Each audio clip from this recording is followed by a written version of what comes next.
9 प्रकार की भक्ति आसान नहीं। नदी के 2 कूल हैं, एक ये किनारा एक वो किनारा। चाहे इस किनारे पर स्नान कर लो चाहे उस किनारे पर स्नान कर लो, अच्छा रहेगा। और कहीं बीच धारे में जाना चाहोगे तो हो सकता है पैर डगमगा जाए। महाराज प्रथम भक्ति संत का संग बताया और 9वीं भक्ति बताया है सरल भक्ति। भगवान कहते हैं सरल बन जाओ अगर मेरी भक्ति पाना चाहते हो तो। महाराज सरलता की एक घटना आपको बताएं। वृंदावन में 2 देवियां रहती थी, एक का नाम था चंपा, एक का नाम था चंचला। वो नित्य प्रति दूध दही बेचने जमुना के पार जाती थी और दूध दही बेचकर और जमुना के तट पर आती थी, भोजन करती थी, पानी पीती थी, जमुना जलपान करती थी। उनका नित्य का नियम था।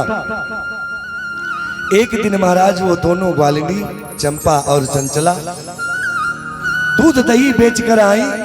दोनों बहनें बैठ गई, भोजन करके बात करने लगी।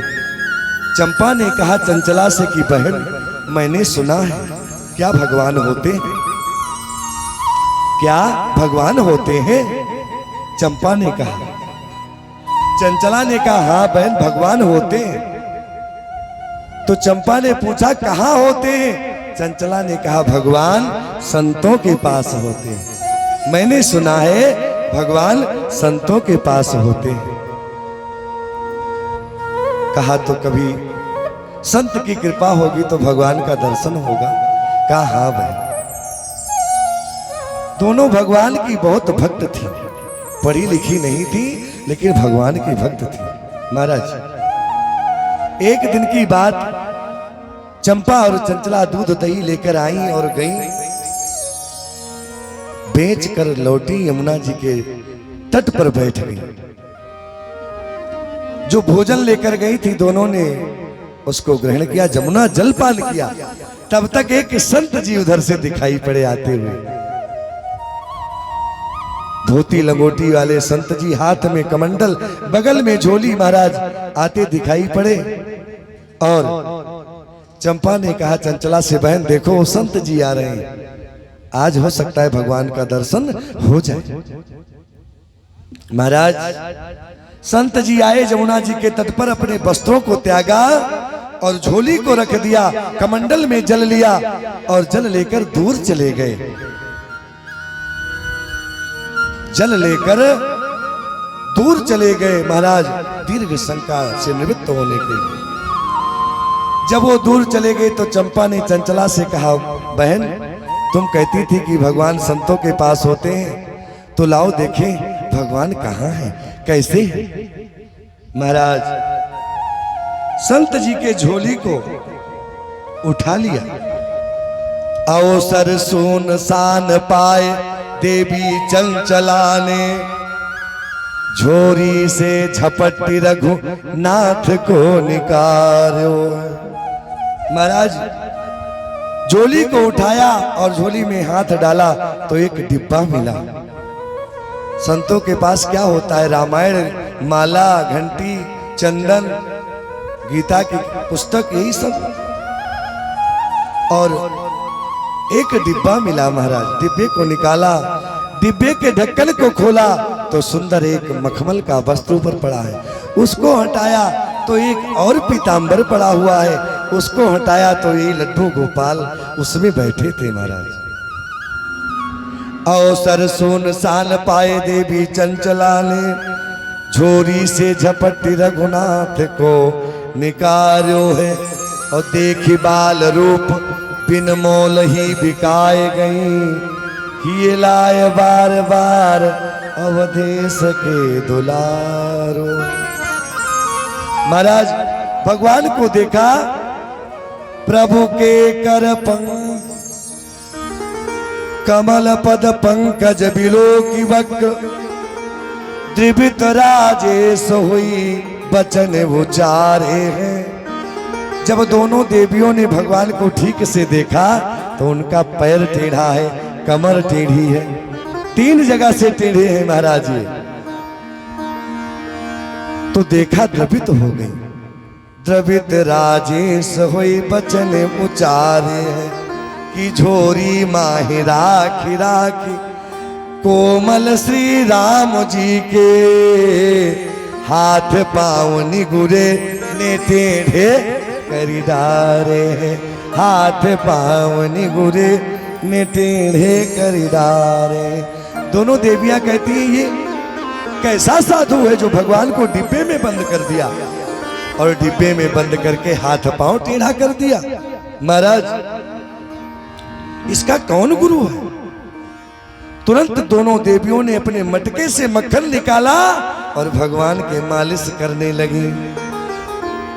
मक्खन की मालिश करी जब हुई भाव विभोर तो हाथ पांव सीधे किए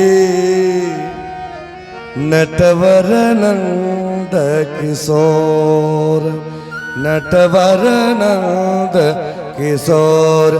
बोले बाल कृष्ण लाल की जय। महाराज जब भाव से मक्खन की मालिश करने लगी दोनों देवियां तो भगवान ने अपना हाथ पैर सीधा कर दिया। अब भगवान थोड़ा लंबे हो गए, बड़े हो गए। तब तक उधर से संत जी आने लगे। संत जी को आता देख दोनों देवियां घबराने लगी, डिब्बे में बिठाने लगी भगवान को। अब तो भगवान डिब्बे में नहीं आ रहे, भगवान बड़े हो गए। महाराज भगवान खड़े हैं उसी डिब्बे में, फूल चढ़ाया है, प्रणाम किया है, बंद करना चाहते हैं लेकिन बंद नहीं हो पा रहा है डिब्बा। महाराज तब तक संत जी आ गए और आए और सीधे जमुना जी के तट पर गए। हाथ पैर धुले, महाराज स्वच्छ हुए और महात्मा जी नियम बनाकर नहाने के बाद बोलते थे। महाराज आए जब भगवान के पास, दोनों देवियों के पास, तो देवियों ने तुरंत कहा, ए महाराज तुम्हारा कौन गुरु है जो तुमको ऐसी शिक्षा दी कि भगवान को डिब्बे में बंद कर दो? क्या तुमने गुरु धारण नहीं किया? अरे निगुरे तो ही दया नहीं आई, निगुरे तो ही दया नहीं आई, निगुरे तो ही दया नहीं आई, तो ही दया नहीं आई, निगुरे तो ही दया नहीं आई, निगुरे तो ही दया नहीं आई। संत बने घर घर में दौलत, संत बने घर घर में दौलत, संत बने संत बने संत बने घर घर में दौलत, संत बने संत बने संत बने संत बने संत बने घर घर में दौलत, जाने कबीर पराई, निगुरे तो ही दया नहीं आई, निगुरे कोई दया नहीं आई, निगुरे कोई दया नहीं आई, निगुरे कोई दया नहीं आई।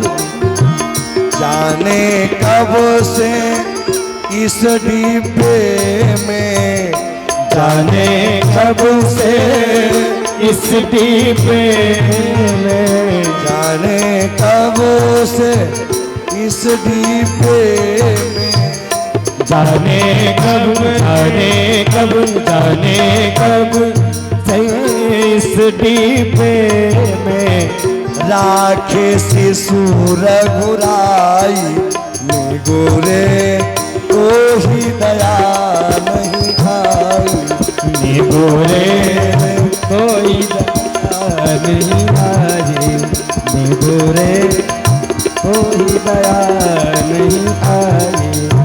और अंतिम पंक्ति में क्या कहा?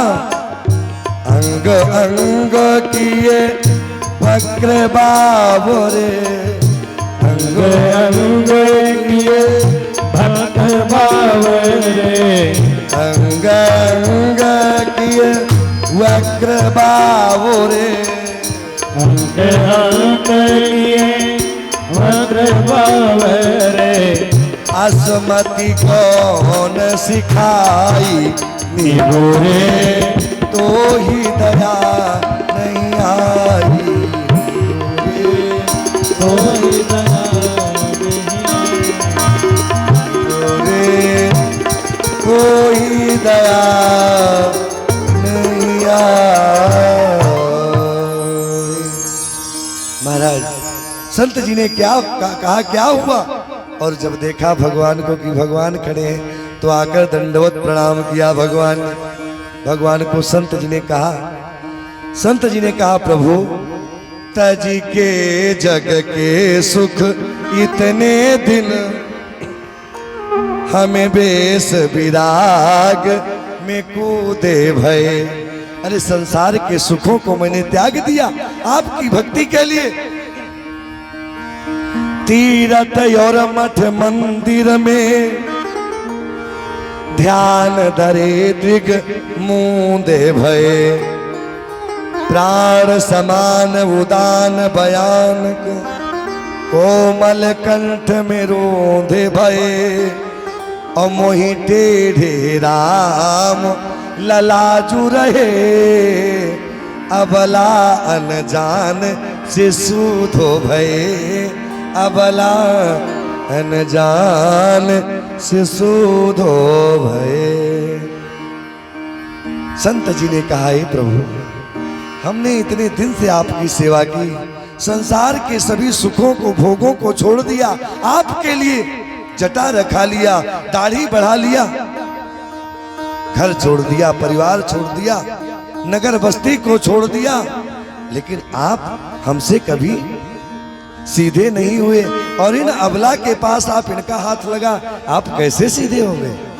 भगवान ने कहा संत जी से, ये महाराज ये इतनी सरल है, ये इतनी सरल है कि इनके सामने हम कैसे टेढ़े रहे। तो भगवान कहते हैं कि अगर हमारी भक्ति पाना चाहते हो तो सरल बन जाओ महाराज। लेकिन सरल बनना भी आसान नहीं है। नौवीं भक्ति सरल भक्ति का उपदेश दिया है महाराज। सरल भक्त जितने होते हैं महाराज उनको भगवान का दर्शन अवश्य हो जाए। एक भक्त जी थे, उनका नाम अढ़ैया भक्त था, आप लोग जानते हो। काम के नकाज के दुश्मन अनाज के एक अढ़ैया दाढ़ी की तौला खात रहे, उनका नाम पड़ा भक्त अढ़ैया। महाराज परिवार में जब तक माता पिता थे तब तक उनका पेट भरा। उसके बाद जब माता पिता गोलोक धाम चले गए तब से उनकी शरीर सूखने लगी। अब एक अढ़ैया से नीचे उनका काम नहीं चलता था। लोग उनको आश्रम में लेकर गए महाराज, संत जी के यहाँ रहने लगे। और संत जी के यहाँ रहने लगे, जब लेकर गए तभी ये बात तय हो गई कि महाराज मुझे एक अढ़ैया अन्न चाहिए नित्य प्रति। तो संत जी ने कहा ठीक है, आटे का घाटा नहीं, घी का नहीं दर्शन, दूध दही का नाम न लो, पड़े रहो चाहे बरसन, खूब खाओ मस्त रहो। महाराज वैष्णव के आश्रम में हर 15वें दिन एकादशी व्रत पड़ता महाराज, एक पक्ष में एक एकादशी। उस एकादशी को वैष्णव के यहाँ भोजन नहीं बनता है। कहते हैं एकादशी के दिन, एकादशी के दिवस अन्न खावे जो कोई, अथवा देवे दान दोष दोनों मा होई। या आप अन्न खाओ या किसी को दान दो एकादशी के दिन, दोष दोनों में। तो वैष्णव के यहाँ एकादशी का व्रत किया जाता है, भोजन नहीं बनता है। लेकिन वो ऐसा भक्त है महाराज कि उसके लिए एक भी दिन त्याज्य नहीं है भोजन। महाराज एक दिन पहले ही संतों ने बता दिया कि भक्तराज कल भोजन आश्रम में नहीं बनेगा। बोली राजा रामचंद्र भगवान की। महाराज कल एकादशी है, भोजन नहीं बनेगा। जैसे उसको पता चला तो वो परेशान होने लगा। नित्य प्रति उसका काम था गऊ लेकर जाना चराना।